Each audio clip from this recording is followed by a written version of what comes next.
Welcome to Complementary Physics for a BSc Main Chemistry and Mathematics students.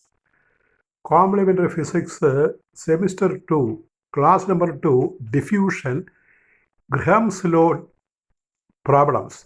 Graham's Law of Diffusion Problems. The Unit 1, Diffusion. Graham's Law Problems. And here is the first problem. I shall read problem. In 75 seconds, 300 cc of chlorine diffuses through a porous spot. How long will 600 cc of oxygen takes to diffuse through the same porous spot?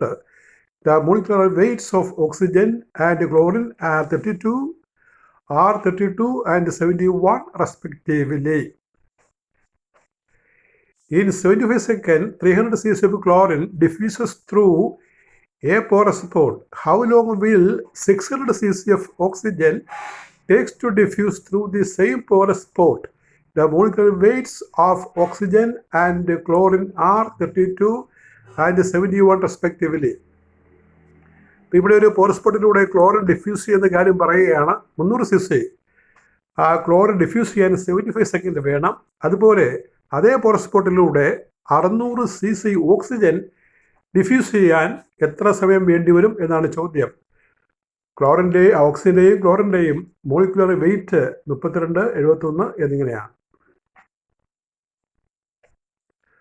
അപ്പോൾ അതിൻ്റെ formula ഗ്രഹാംസ് law problem ആയതുകൊണ്ട് അതിൻ്റെ formula apply ചെയ്യണം. The rate of diffusion ratio R1/R2 is root of ρ2 by ρ1.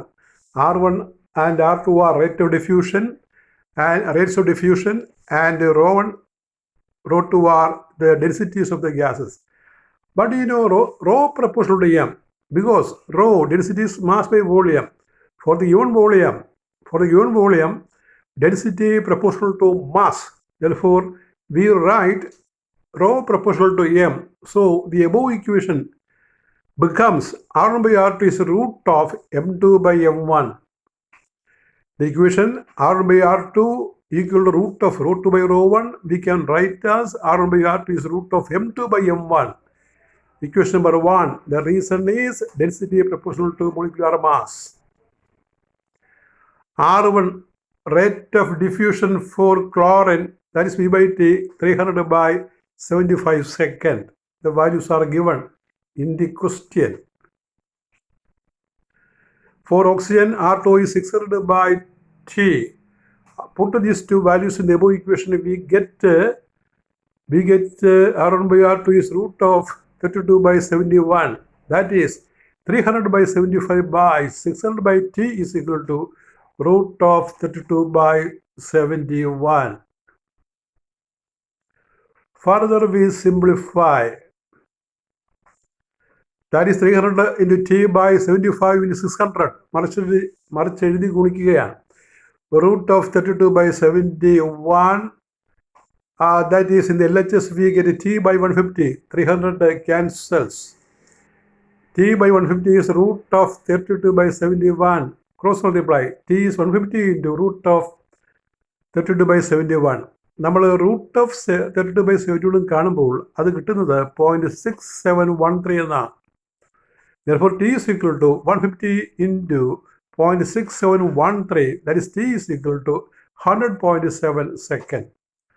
അതാണ് answer. ഓക്സിജൻ്റെ diffusion ടൈമാണ് കണ്ടുപിടിച്ചിരിക്കുന്നത്. അടുത്ത ഒരു പ്രോബ്ലം, ഇതിനും ഗ്രഹാംസ് ലോ വെച്ച് ചെയ്യുന്ന പ്രോബ്ലം തന്നെയാണ്. The speeds of diffusion of CO2 and ozone are found to be 0.29 and 0.271. The relative density of CO2 is 22.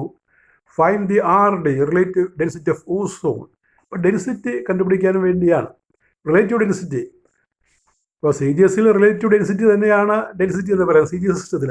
അപ്പോൾ ഇവിടെ ഡെൻസിറ്റി ഏത് സിസ്റ്റത്തിലാണെന്ന് പറഞ്ഞിട്ടില്ല, CGS ആണെന്ന് വിചാരിക്കാം. അപ്പോൾ CGS റിലേറ്റീവ് ഡെൻസിറ്റി തന്നെയാണ് density. R1/R2, the LHS we have written R1/R2. R1/R2 is root of, you read as R1/R2. R1 by R2 is root of rho 2 by rho 1. That is 0.29 by 0.271 equal to rho 2 by rho 1.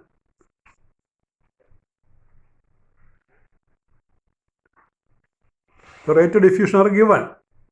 Squaring we get 29.29 square by 0.271 square is rho 2 by rho 1. Rho 2 by 22. Rho 2 by 22. Rho 2 is equal to 0.29 square into 22 by 0.271 square, which is 25.19. That is the relative density of the second gas. ഇനി നമ്മൾ ഈ സൊല്യൂട്ടിൻ്റെ ഒരു ലിക്വിഡിനകത്ത് solute salt അല്ലെങ്കിൽ ഷുഗറൊക്കെ dissolve ചെയ്യുന്നതിൻ്റെ liquid ഡിഫ്യൂഷൻ്റെ ഒരു ഫോർമുലയാണ്, ഒരു ലോയാണ്, അല്ലെങ്കിൽ ഫിക്സ് ലോ എന്ന് പറയും. Fick's law, FICK'(S), Fick's law of diffusion. ഇപ്പോൾ ഗ്രാംസ് ലോ പോലെ തന്നെ ഇമ്പോർട്ടൻ്റ് ആയിട്ടുള്ള ഒരു സോൾട്ടിൻ്റെ ഡിഫ്യൂഷൻ കാണിക്കുന്ന ലോയാണ് ഫിക്സ് ലോ ഓഫ് ഡിഫ്യൂഷൻ. അതും 4 സ്റ്റെപ്പിലാണ് ഇത് പറയുന്നത്.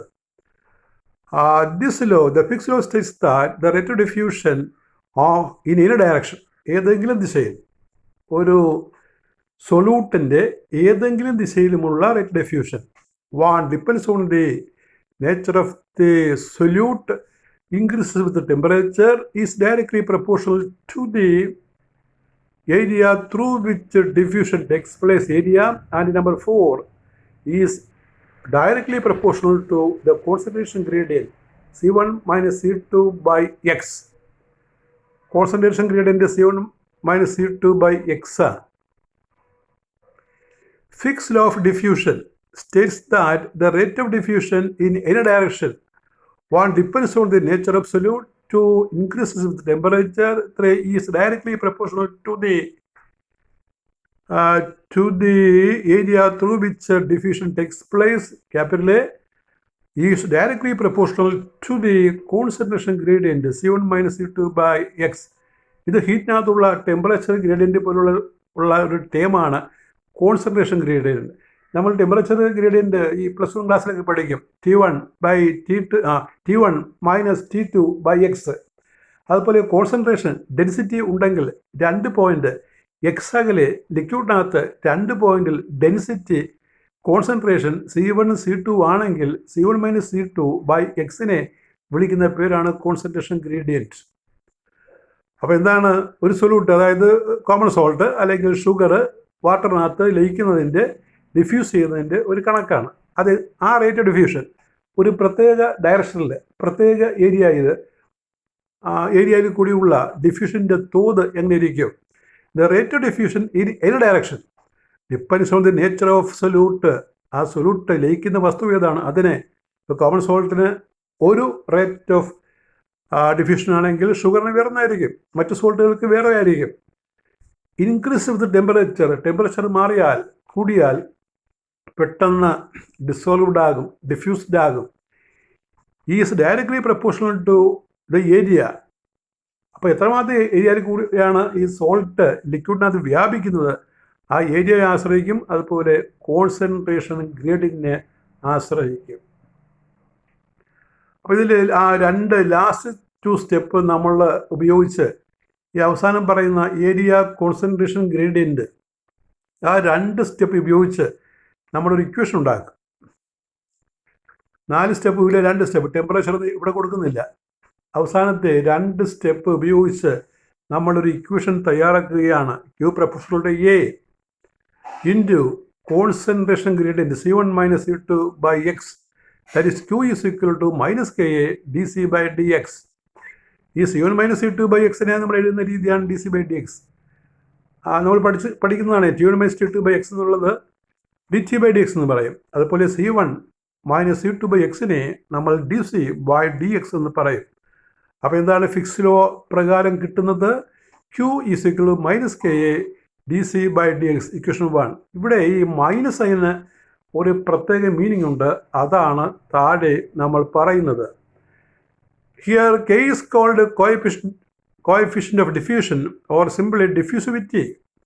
ആ കെ വിളിക്കുന്ന പേരാണ് കോഎഫിഷ്യൻ്റ് ഓഫ് ഡിഫ്യൂഷൻ. പിന്നെ മൈനസ് സൈൻ.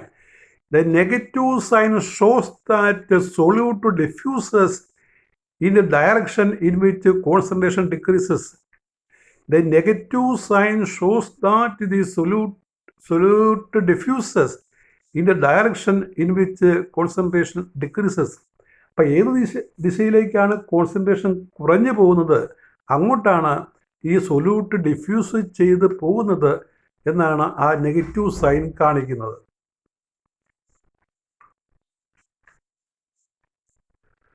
അത് മാത്തമാറ്റിക്കലായിട്ട് ഇങ്ങനെ എഴുതും നമ്മൾ. മാത്തമാറ്റിക്കലായിട്ട് ഈ റേറ്റ് ഓഫ് ഡിഫ്യൂഷൻ ഇങ്ങനെയും പറയാം.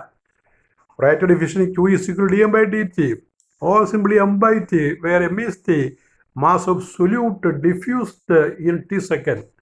അപ്പോൾ Qനെ m/t അല്ലെങ്കിൽ dm/dt അങ്ങനെ എഴുതുന്ന രീതിയുണ്ട്. where m is the mass of solute diffused, salt അല്ലെങ്കിൽ sugar diffused in t second. അപ്പം ഇത് ആ മുകളിലത്തെ ഇക്വേഷനകത്ത് നമ്മൾ ക്യൂവിൻ്റെ സ്ഥാനത്ത് കൊടുക്കും. ആ ഫിക്സ്ഡ് വാല്യൂ ക്യൂവിൻ്റെ സ്ഥാനത്ത് കൊടുക്കും. ഇക്വേഷൻ 1-നകത്ത് ക്യൂവിൻ്റെ സ്ഥാനത്ത് കൊടുക്കുക. അപ്പോൾ എന്ത് കിട്ടും? m/t mass by time. Mass by time is equal to -Ka dc/dx. അതിൽ m കാണുമ്പോൾ -Ka dc/dx/t. ഇത് നമ്മൾ ഹീറ്റിനകത്തുള്ള തെർമൽ കണ്ടക്ടിവിറ്റിക്കകത്തുള്ള പഠിക്കാനുള്ളതാണ്. തെർമൽ കണ്ടക്ടിവിറ്റിക്കകത്തുള്ള ഒരു ഇക്വേഷൻ സമാനമായിട്ട് വരും. m = -Ka. The amount of the mass of solute diffused m = -Ka dc/dx/t. K വിളിക്കുന്ന പേരാണ് coefficient of diffusion.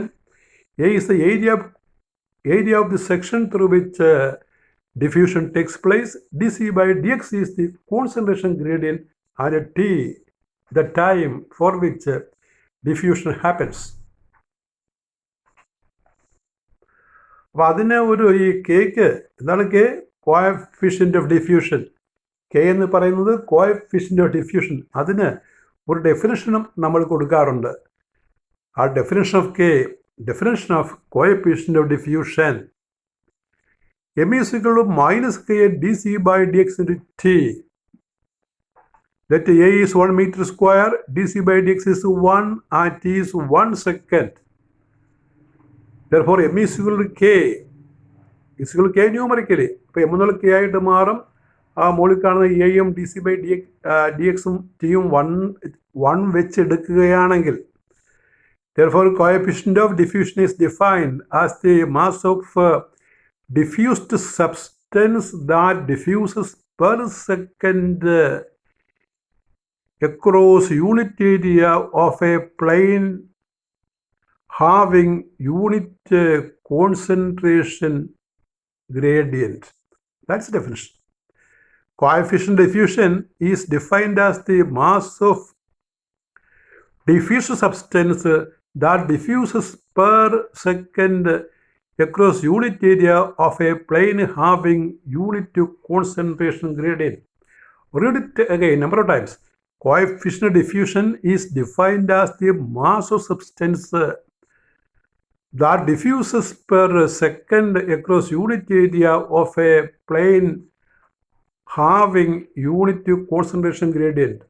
അപ്പോൾ unit concentration gradient ഉള്ള ഒരു 2 സർഫസ്, ആ സർഫസിന് നോർമലായിട്ട് 1 സെക്കൻഡിൽ ഡിഫ്യൂസ് ചെയ്യുന്ന വസ്തുവിൻ്റെ അളവാണ്, യൂണിറ്റ് ഏരിയയിലൂടെ ഡിഫ്യൂസ് ചെയ്യുന്ന വസ്തുവിൻ്റെ അളവിന് തുല്യമാണ് കോഎഫിഷ്യൻ്റ് ഓഫ് ഡിഫ്യൂഷൻ. അപ്പോൾ അതിൻ്റെ യൂണിറ്റ് m/2 (second⁻²) ആണ്. മീറ്റർ സ്ക്വയർ (second⁻² ആണ് യൂണിറ്റ്. അതിൻ്റെ ഒരു ഡയമെൻഷനും പറയുന്നുണ്ട് ഈ കാണുന്ന പോലെ. എന്താണ് ഡയമെൻഷൻ എന്ന് നോക്കുക. എന്തിൻ്റെ ഡയമെൻഷൻ? കെയുടെ കോഎഫിഷ്യൻ്റ് ഓഫ് ഡിഫ്യൂഷൻ്റെ ഡയമെൻഷൻ. അത് ഡയമെൻഷൻ നോക്കുക. m is Ka dc/dx/t.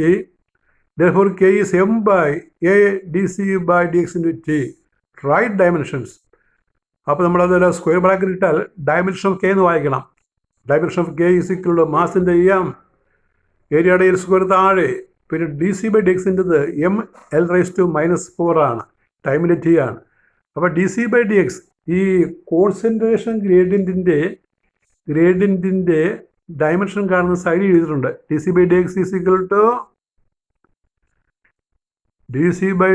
Equal to എന്തെഴുതും നമ്മൾ? ആ D rho by D X, D rho density ആയിട്ട് എടുക്കാം. കോൺസെൻട്രേഷൻ ഡെൻസിറ്റിക്ക് തുല്യമായ ഒരു ടേമാണ് D rho by D X. D rho എന്ന് പറഞ്ഞാൽ ഡെൻസിറ്റിയാണ്, എം ബൈ എൽ ക്യൂബ്ഡ് ആണ്. M by volume, mass by volume by D X ആയിട്ട് എഴുതുക. അപ്പോൾ എമ്മിന് എം തന്നെയാണ് ഡയമെൻഷൻ, വോളിയം താഴെ വരുമല്ലോ, എൽ ക്യൂബ്ഡ് താഴെ ഒരു എൽ ഉണ്ട്. അപ്പോൾ എൽ റൈസ് ടു 4, ആ എൽ റൈസ് ടു 4 മുകളിൽ ചെല്ലുമ്പോൾ നമുക്ക് എം എൽ റൈസ് ടു -4 അവിടെ തെളിഞ്ഞിട്ടില്ല, തിരുത്തി തരണം. അപ്പോൾ ലാസ്റ്റ് എഴുതിയിരിക്കുന്നത് എം എൽ റൈസ് ടു -4 എന്നാണ്. എങ്ങനെയാണ്? M L raise to -4. അപ്പോൾ നോക്കി, D C by D X is D rho by D X.